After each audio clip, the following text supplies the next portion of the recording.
of the Bob Graham Center. And on behalf of the center and its staff, I want to welcome you to the first and inaugural presentation of what will be a continuing series of presentations, which are called the Sam Proctor Lecture Series about Florida and about Florida's history. And as I think you will soon discover, it's entirely appropriate that we had a person of the stature of Michael Gannon to initiate this program, since Michael is not only a part of Florida history, an important one, but probably one of the preeminent historians about Florida. I'd like to introduce to you first Paul Ortiz, who is the new director of the Sam Proctor Oral History Project, who in turn will introduce Mike to you. Thank you. Good evening. It is a great privilege and an honor for me personally and professionally to be able to introduce this evening's speaker, Dr. Michael Gannon. Michael is Distinguished Service Professor Emeritus of History at the University of Florida, and the title of Dr. Gannon's talk this evening is Ponce de Leon and the Discovery of Florida. Professor Gannon is one of the most distinguished and frequently cited historians in the United States. Professor Gary Mormino of the University of South Florida rightly observes, quote, Michael Gannon, a towering figure in Florida history, richly deserves his reputation as the Dean of Florida Studies. As many of you know, Samuel Proctor and Michael Gannon were dear friends and colleagues for many, many years. Therefore, this evening is especially meaningful for us at the Samuel Proctor Oral History Program.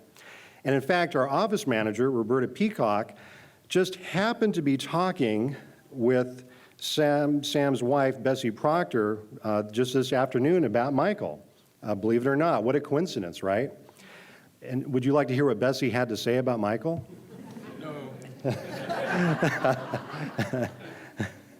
Well, you're going to hear anyway. Okay. So Bessie Proctor had this to say about Michael Gannon. She said, "The Gannons have always been close friends of ours since Michael came to study in the university. She remembers Sam saying, quote, he is a skinny yet handsome guy who borrows notes but never returns them." Bessie also said that Sam would be very proud that Dr. Gannon was the first speaker in this series. And also at this time, I have the honor to be able to recognize Sam and Bessie's granddaughter, who is enrolled as a freshman at UF. In fact, this is her first semester, Rebecca Proctor. Where's Rebecca? Would you like to stand to be recognized? We're very happy that Rebecca is following the proud tradition of being a Florida Gator. So welcome, Rebecca, to the university. So Michael has, of course, received numerous awards and honors, too many to even annotate, and he's going to receive many more in the future, I'm sure.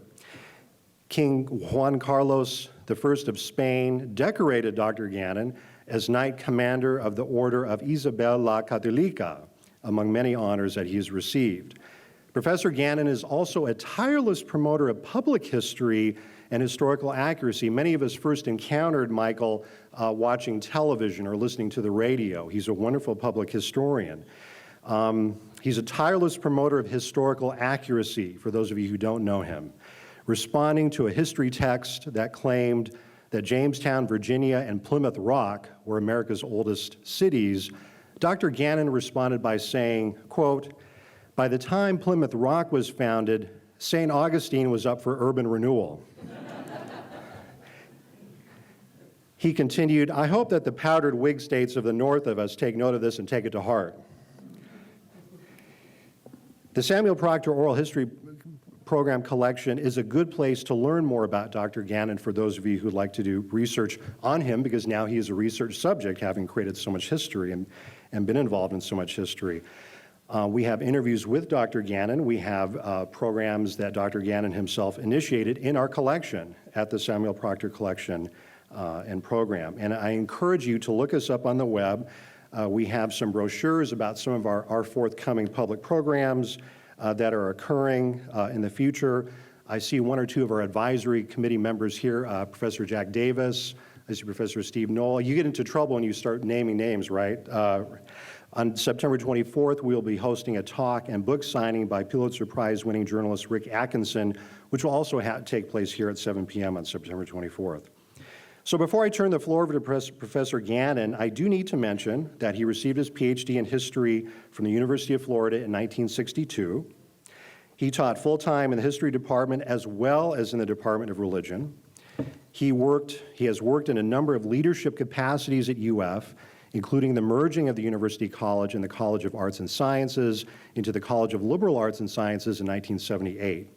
And in addition to a distinguished academic career, and many of you know this, I feel like I'm treading over familiar ground for many of us tonight, but there are folks that may not know this, that in addition to a distinguished academic career, Dr. Gannon, or we should say Father Gannon, also served as a priest at St. Augustine's Church on University Avenue for 12 years. He has been a wonderful voice in our community on numerous civil rights and human rights causes. We know that he put his body literally on the line in the early 1970s for the cause of civil rights and human rights. So ladies and gentlemen, please join me in welcoming this remarkable scholar, the Dean of Florida Studies, a pillar of our community, and a role model for us all, Dr. Michael Gannon.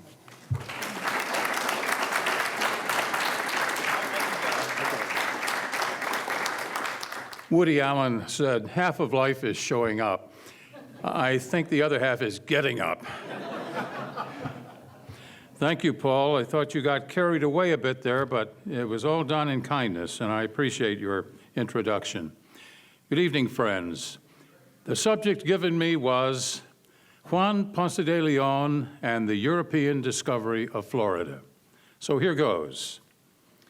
5 years hence, in 2013, the state of Florida will have the opportunity, if it wishes it, to observe the 500th anniversary of the first known European discovery of this peninsula.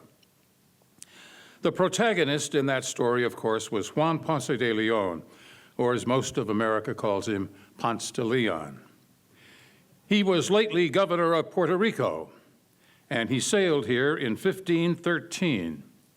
I call his the first known European discovery because, as I shall develop shortly, there may have been unrecorded Spanish slaving expeditions, and one or more of those expeditions could have stumbled upon this peninsula well before Juan Ponce came into view. And I say European discovery because in 1513, the peninsula was already populated by human beings, whom the Spaniards wrongly called Indians. According to conventional anthropological theory, these people had descended from Eurasians who had crossed the Siberia-Alaska land bridge some 12,000 years ago and had spread southward through the Americas, including the Caribbean islands, as far as Tierra del Fuego on the southern tip of South America. At the time of first contact with Europeans, the indigenous people in Florida numbered about 350,000. Not only were their ancestors the first discoverers of Florida, they were also this state's first land developers, home builders, agribusinessmen, and manufacturers, however primitively those arts and crafts were practiced. Our European discoverer, Juan Ponce, was born to a noble family in the Spanish province of Valladolid in 1474. Rodrigo Ponce de Leon, one of the heroes of the Reconquista, was a model for him as he grew to manhood. Young Juan Ponce was described as red-haired, strong-muscled, and aggressive in behavior. In 1493, at the age of 19, he signed on as a gentleman volunteer on board Christopher Columbus's second voyage to the New World, landing with the great admiral at the island of Hispaniola, which today forms the home of two nation-states, the Dominican Republic and Haiti. There, the young adventurer was schooled in the grim arts of subjugation by the island's governor, Nicolas Ovando. And in 1506, he received Ovando's permission to conquer the neighboring island of Puerto Rico, which he did, at least its western half. When in 1511, the indigenous Taíno population rose up against his rule, Juan Ponce suppressed the rebellion with ruthless brutality. The Spanish king, Fernando II, confirmed him as governor of the island in 1509. But 3 years later, he was deposed on a technicality by Columbus's older son, Diego Colón. Now wealthy, married with children, but with time on his hands, Juan Ponce sought a new direction for his energies. He was much taken by the fact that Spanish ships were then engaged in ever-widening circular voyages in search of new islands and native populations in the Caribbean Sea and along the chain of the Lucayan, or as we say today, Bahama Islands. Some of those voyages were slaving expeditions in search of island natives to replace the native laborers of Hispaniola and later of the island of Cuba. In both places, owing to the Spaniards' introduction of harsh work practices and of European communicable diseases, to which the natives had no immunities, indigenous populations were rapidly collapsing. Probably one or more of those expeditions impinged upon the Florida Peninsula, which may account for the hostility that the natives demonstrated toward Juan Ponce upon his arrival here. And it may account as well for his finding on the lower Gulf Coast of what is stated in his log as an Indian who understood the Spaniards.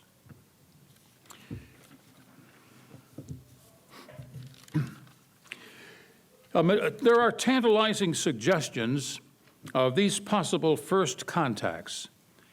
They appear in maps and charts as early as 1502, the date of a Portuguese world map known by the name of its owner, Italian nobleman Alberto Cantino. Where it depicted the Spanish Caribbean discoveries, there appears a narrow landmass that is possibly the Florida Peninsula, but is more likely the coast of Central America. More striking, a map of the islands and shores of the New World was published in 1511 by Peter Martyr, Italian. His real name was Pietro Martire d'Anghiera.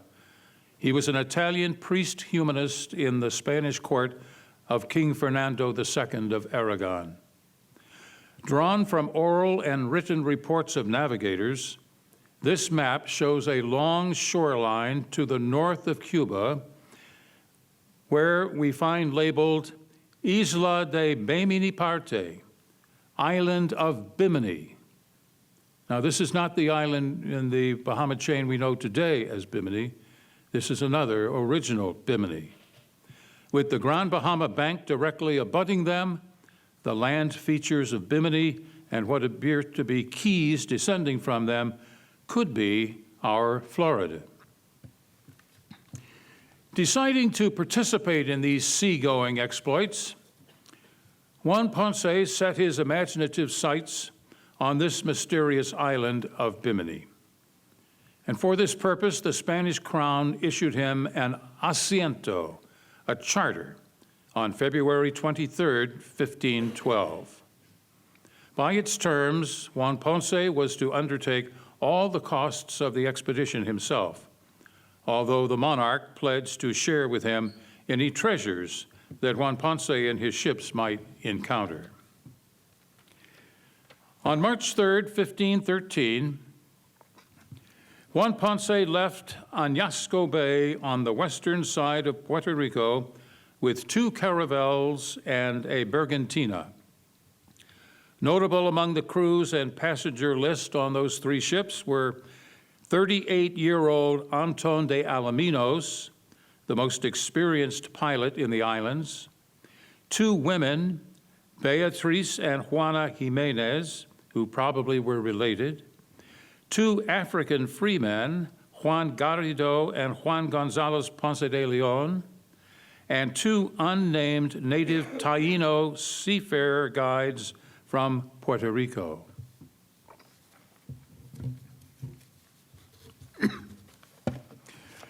Alaminos set a course of northwest a quarter by north that took the 3 ships seaward through the Mona Passage, up the eastern edge of the Lucayans as far as the northernmost charted island of San Salvador. This was the Lucayan island known to its own people as Guanahani, and it was Columbus's first landfall in 1492. Columbus renamed it San Salvador, and it bears that name today.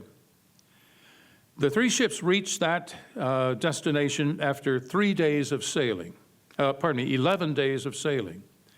They were at sea again on the same base compass heading, but in unknown waters on Sunday, the 27th of March, when the crews and passengers observed the feast of Easter. That day, too, they sighted an island which probably was Eleuthera.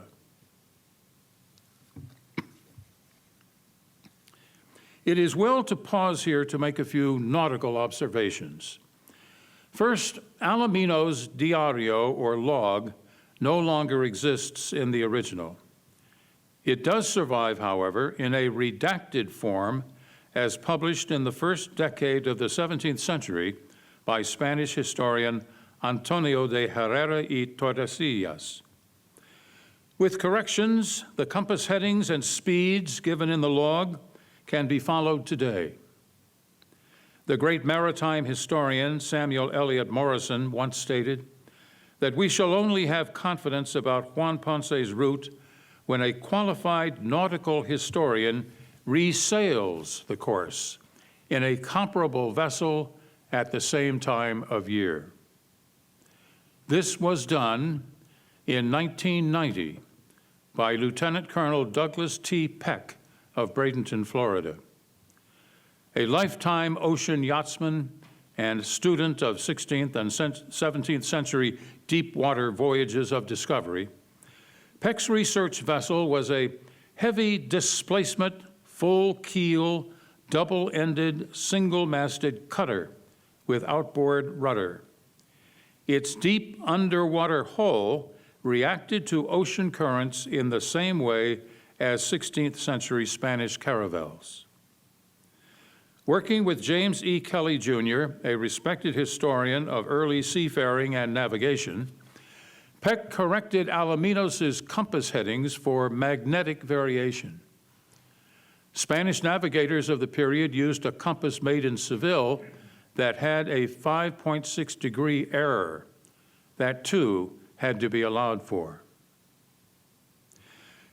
Returning to our narrative, the waters north of Eleuthera were, as I say, uncharted. The assumption of early writers on the voyage, T. Frederick Davis in 1935 and Edward W. Lawson in 1956, was that Alaminos continued after Eleuthera on a northwest heading past the islands of Great and Little Abaco and Gran Bahama. After passing these, the Davis-Lawson thesis held, the Juan Ponce vessels turned to a westerly heading and encountered the coast of Florida. At about the latitudes of Daytona Beach and St. Augustine. Peck, however, found that the currents pushed him west-northwest through the New Providence Channel well below the Abacos and Bahama. This was Peck's single most important finding because it would place Juan Ponce's landfall in Florida 80 miles south of Daytona Beach.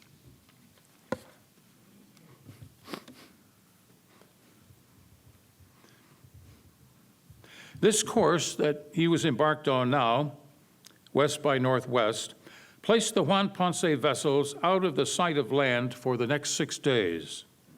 When they crossed the 3-knot Gulf Stream, the Spanish hulls were carried north faster than they shouldered west, with the result that on the 2nd of April, they made landfall on what turned out to be the Florida shoreline. Peck's study contends that they were at a point just south of Cape Canaveral, at about 28 degrees 3 minutes north latitude, at or near Melbourne Beach, where they anchored in 8 brazas, that is 44 feet of water. Herrera describes what followed, quote, "And thinking that this land was an island, they called it La Florida, the flowery land, because it was very pretty to behold with many and refreshing trees, and it was flat, and also because they discovered it in the time of Pascua Florida, flowery Easter, as Easter was called in Spain at the time." And we go on to read in Herrera's account, "For these 2 reasons, Juan Ponce wanted to agree in the name of La Florida." He went ashore to take formal possession of the island, as he thought it was, but there is no indication in the record that he encountered people indigenous to the site. After remaining in the region for 6 days, he raised anchor on April 8th and sailed south along a featureless coastline. On April 21st, he made his second great discovery, though it is doubtful that he and Alaminos realized its dimensions at the time. It was the Florida Current, or as we popularly say, the Gulf Stream. That current had made itself felt when the 3 ships crossed it going west in the first days of April. But now, at a cape north of Lake Worth Inlet, which Juan Ponce named Cabo de las Corrientes, Cape of the Currents, it faced him head on, and with such force that his ships were propelled backward even though they had wind abaft the beam. One, the Bergantina, was swept out to deep water.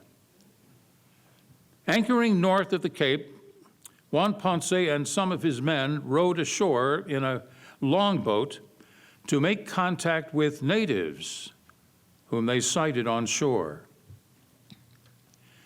Historians have often speculated on what passed through Aboriginal minds when Florida's natives first beheld the most advanced example of European technology, the sailing ship, with its broad black hull, many times larger than a fire-dug canoe, with its gunnels bristling with cannon, with its sea wind-filled canvas sails breasting the waves, and its crews of white-complexioned, bearded men in steel corselets.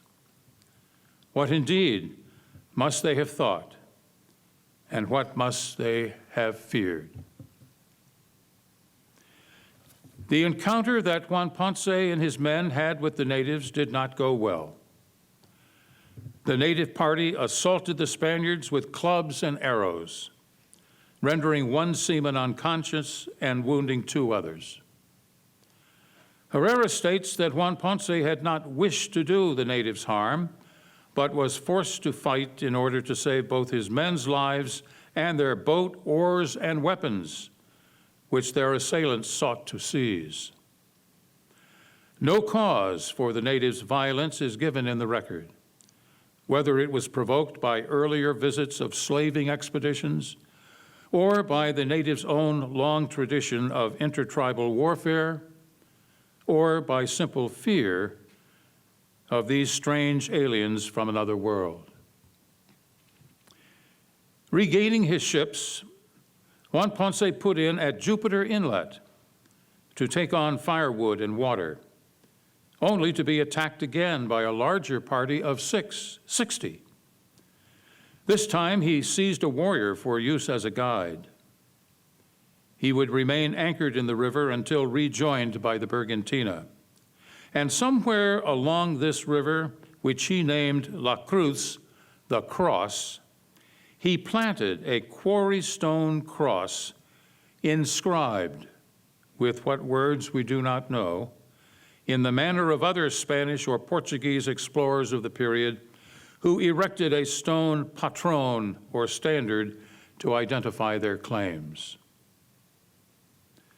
Finally, navigating the Cape of the Currents by hugging the shore, Alaminos navigated southward to Key Biscayne, which Juan Ponce named Santa Marta, St. Martha. And on Friday, the 13th of May, he made voyage to one of the keys, possibly Key Largo, which he named Pola, P-O-L-A, and no meaning has been derived for that meaning, for that word to this date. Rounding the keys as a body, Juan Ponce named them the Martyrs, Los Martires, because, he said, viewed from afar, the rocks as they rose up seem like men who are suffering in a Roman arena. From Key West, he sailed west a short distance and then proceeded north to explore the reverse side of his island, making a Gulf Coast landfall, it is thought, at San Carlos Bay, off the deep mouth of the Caloosahatchee River, and anchoring near the southeast tip of Sanibel Island.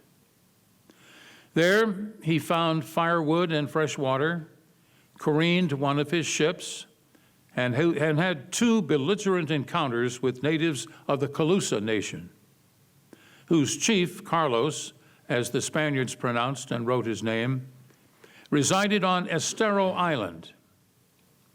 The Calusa attacked the anchored ships in canoes. One Spaniard and at least 4 natives died in these actions, leading Juan Ponce to give Sanibel its first European name, Matanzas, or slaughter. After 9 days in the vicinity, a decision was made to return to Puerto Rico. Accordingly, Alaminos laid a course that took the ships south-southwest, which caused them on June 21st to come upon the waterless keys that Juan Ponce named Las Tortugas, the turtles, where the crews provisioned the vessels with, among other land and sea species, 160 loggerhead turtles. Following a brief reconnaissance of the Cuban coastline west of Havana, the expedition made for Puerto Rico. 2 of the 3 ships reached it in mid-October. The 3rd ship, with Chief Pilot Alaminos aboard, Juan Ponce had dispatched into the Lucayans to search for the elusive Bimini. That mystical or mythical island we must acknowledge, because the idea is so indelibly linked to Juan Ponce's name, was rumored at the time to contain a fountain of youth.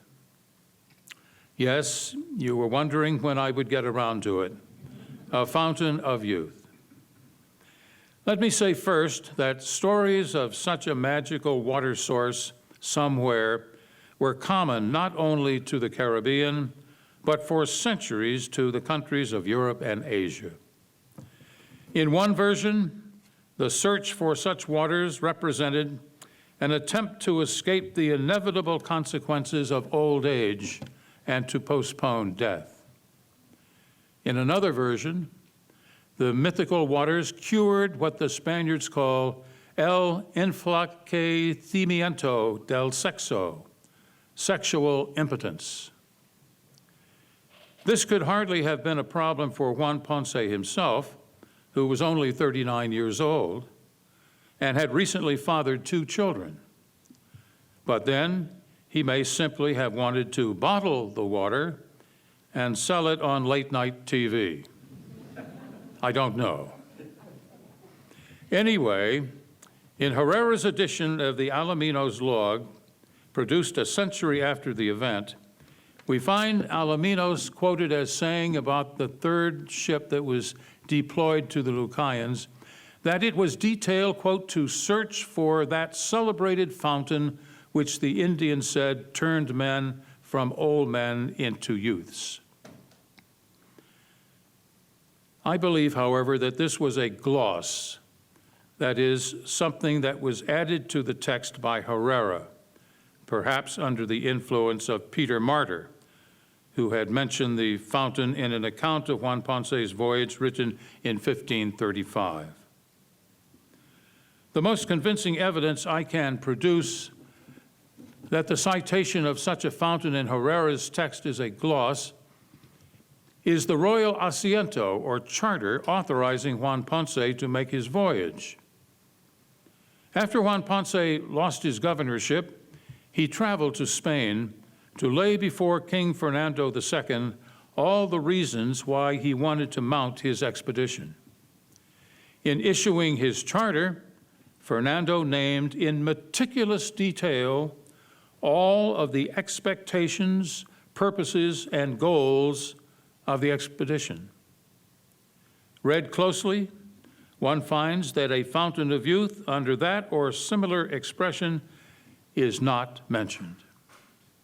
I rest my case. In 1514, Juan Ponce sailed to Spain, where he secured a revised royal asiento naming him Adelantado, a title meaning that he was a self-financing conqueror and direct representative of the king. And he also asked for and received the title of governor of the islands of Bimini and Florida. He was delayed for 7 years in executing that contract by the death of his wife and his need to raise their 2 young daughters. During that interim, however, La Florida did not lack for Spanish visitors, including slavers, such as Pedro de Salazar during a voyage of 1514 to 16. In 1517, Alaminos, now chief pilot for Francisco Hernandez de Córdoba, took refuge in San Carlos Bay when Córdoba's expedition returned eastward from its voyage to Yucatan.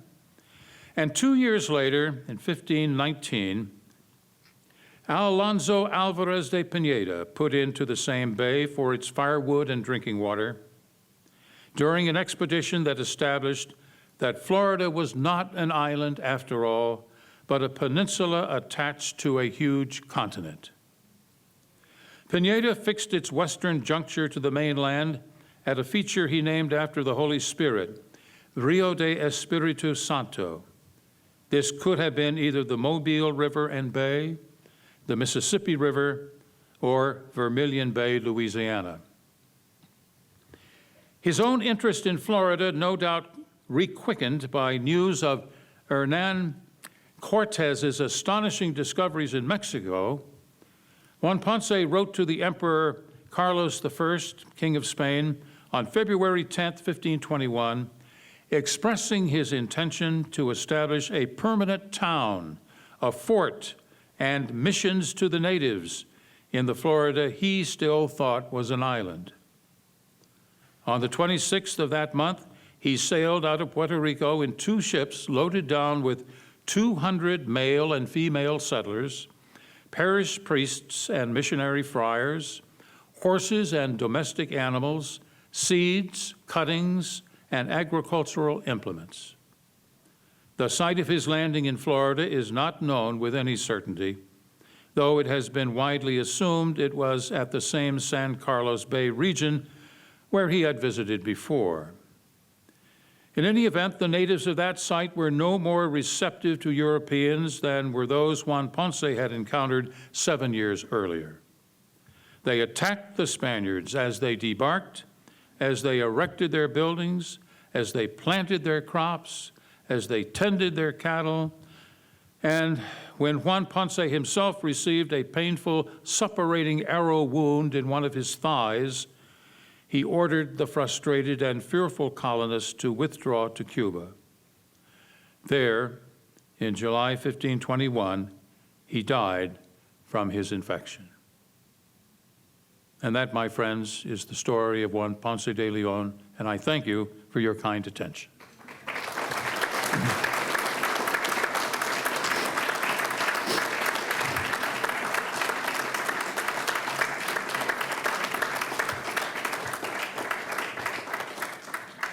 If you have any questions, I'll try desperately to answer them. Chuck, you have a question, I'm sure. Or a comment. Well, as you can tell from the paper that Mike read, he is a marvelous researcher, and from the presentation that he gave, a wonderful lecturer. So I think we really must express our gratitude again that he agreed to give the talk here today.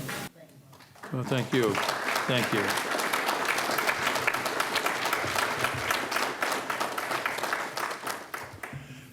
I see that, yes, in the back, yes. Mike, why was he removed as governor of Puerto Rico?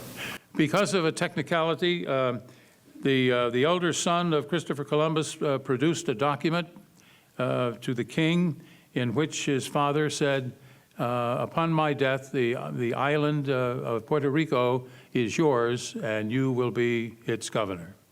And with that, Juan Ponce had to step down. Yes? Mike, was it unusual for someone of his station to take 7 years off to raise his daughter? No, I don't believe that it was. I think a man of his station and his wealth could have sent the children to school and placed them under a governess. And it's something of a mystery that he took himself out of active life for so long a period of time. But we don't have much information, and so it's hard to make an estimate on what his real reasoning was. Yes? I just finished reading your book, Crossing the Sand, and it seems to me that there was a bit of a different approach in Florida, that it was more focused on missionizing than was the approach in Well, there was a very different approach following the so-called new laws of 1542. Prior to that time, men who came to Florida abused the Indians as badly as Juan Ponce had done in Puerto Rico. All you have to do is look at Hernando de Soto, who landed at Tampa Bay in 1539, marched north through the peninsula as far as Tallahassee, where he overwintered in 39-40, then marched on through many of our southern states for 4 long years, dying on the banks of the Mississippi for his sins. Here is a man who punished the native populations of Florida as no one else during the period of exploration. He killed Indians wantonly as he made his way up through the peninsula. He would come to a native chiefdom and catch the first native he could find, cut off his nose and his hands, and send him back to say, this will happen to everybody in the village unless you give us all your food and grant us safe passage. He killed people randomly and for no known reason. He humiliated and mutilated Indians. And this was all before the so-called new laws of 1542. And the man who did more than anyone else to bring those laws to fruition was Bartolome de las Casas, a Dominican priest who had exercised ministry in Mexico and in the Caribbean islands, and was profoundly shocked, morally shocked, by the behavior of the Spaniards toward the native peoples of the Americas. And he went back to Spain and argued a case of justice for these people before the king. Well, the king was taken aback by all of this and eventually called a council to consider the matter, and he himself stopped his explorations. Here was a monarch at the height of his powers who called a halt to his spread of empire until he could determine if what he was doing was just. How often do we hear of anything like that happening in the modern world? And this monarch staged a debate between two great debaters, Las Casas on one side, Sepulveda on the other. The issue was decided in Las Casas' favor, and new laws went out to the Indies, as the Americas were called at the time, specifying that henceforth the native people are to be understood as possessing human souls and all of the rights and dignities accorded Spaniards themselves. And with that, then, we have a tremendous transformation in the kinds of men and women, too, who come to Florida from Spain. These are men now who want to spread the gospel rather than death and pestilence. And by the way, speaking of pestilence, one of the great tragedies of these early explorations is that these men, Panfilo de Narvaez, Hernando de Soto, trailed behind them pathogens, yellow fever and smallpox and diphtheria and tuberculosis and so on, to which the native peoples had no acquired immunities, and they died. Their societies collapsed in the wake of these entradas, these expeditions. So there was a phenomenon that was not understood at all because there was no germ theory at the time. So not only do we have violence with the sword, but violence with the pathogens. It was a kind of microbial invasion that accompanied the physical invasion. Well, the people who come afterwards, Canter de Babastro, Tristan de Luna, Pedro Menendez Avilés, these were all men who had the interests of the native people at heart and proved it by their deeds. And you have the end of that awful period. So that's how it all happened, and it's part of a very large story that embraces the whole of the Indies in Mexico, Peru, and other possessions of Spain. Ladies and gentlemen, thank you again for your kind attention.